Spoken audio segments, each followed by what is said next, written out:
Hi everybody, this is Atif Tatari, General Manager of Empire, and today I'm going to be talking about concussions. Having recently suffered one myself, I feel it's a very important thing that people kind of just get a general understanding of what it is and what to do when it happens. So even though softball is not a contact sport per se, there's still some contact. Sometimes the outfielders run into each other, the infield, outfield don't communicate, they may hit each other. On the bases, someone slides in, someone falls, these kind of things happen. So concussions it's a very big topic, so I'm going to try to keep it simple and obviously tone it down because this conversation could be quite long. So actually, a concussion is technically a minor traumatic brain injury, called MTBI. So, just because, after you dive or whatever and you hit your head, just because you get up and you feel okay, that doesn't mean, an injury has not occurred. You don't have as many somatic receptors in your head, as a somatic one pretty much, if someone pinches you, you feel that pain. And just like, you don't feel pain in your gut unless it's very distended or things like that. So your brain's kind of like the same way. So obviously one of the biggest symptoms of a concussion is a headache. Another big one is dizziness, blurry vision, slurred speech. If you have any numbness or weakness, obviously those are more severe symptoms. But some of the other symptoms you can have are memory loss, confusion, your coordination might be off, your balance might be off. And, that's kind of when it's more like a moderate type of concussion as opposed to a mild.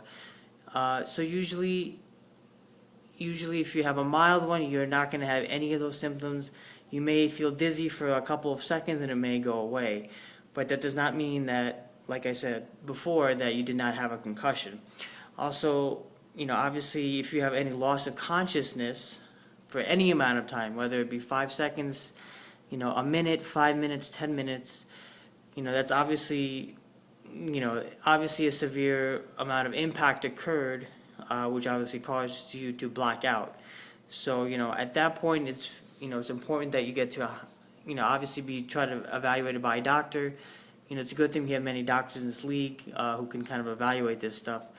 But, at the point, if anybody loses consciousness due to a concussion, it's important that, you're evaluated immediately. So, it would be warranted to call an ambulance, get in the ER, make sure everything's okay. And there's a lot of hospitals in the area, so you should get looked at right away just to make sure. So now in terms of when you can go back, so sometimes afterwards initially you may not feel any symptoms of dizziness, but later on you may feel. I'll talk about my case. I had a concussion a couple of weeks ago, and I didn't really have a headache at the time.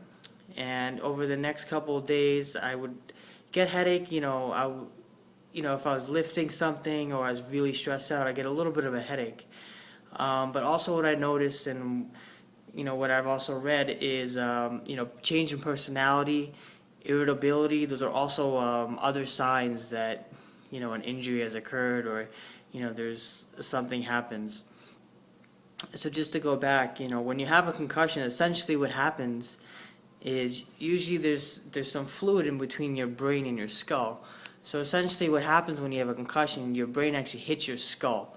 So that's what actually causes the injury. Okay, now jumping forward. So you want to make sure that you don't have any symptoms. No dizziness, no headaches, no change in vision. The irritability, that's a symptom you can kind of get around. But if you have any problems with balance or anything like that, you obviously cannot return to sports. And, if you're having those, everybody's different. Just because one person passed out and person B passed out, doesn't mean they're both going to get back. Everybody's body's different.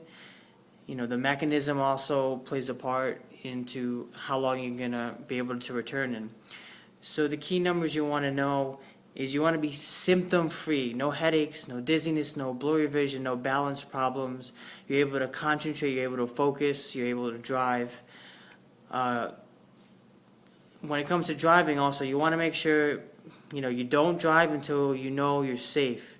If you're having dizziness or anything, make sure you do not operate any heavy machinery, as it's going to be a hazard to yourself as well as others. So before you return to sports, you want to make sure you're asymptomatic for 7 to 10 days. And my suggestion is, if you're having these symptoms for more than a week, that you just see a neurologist, just to make sure, and just to consult them so they can kind of get on board and see if anything else has to be done. And yeah, so that's my segment for today. And have a good day, guys.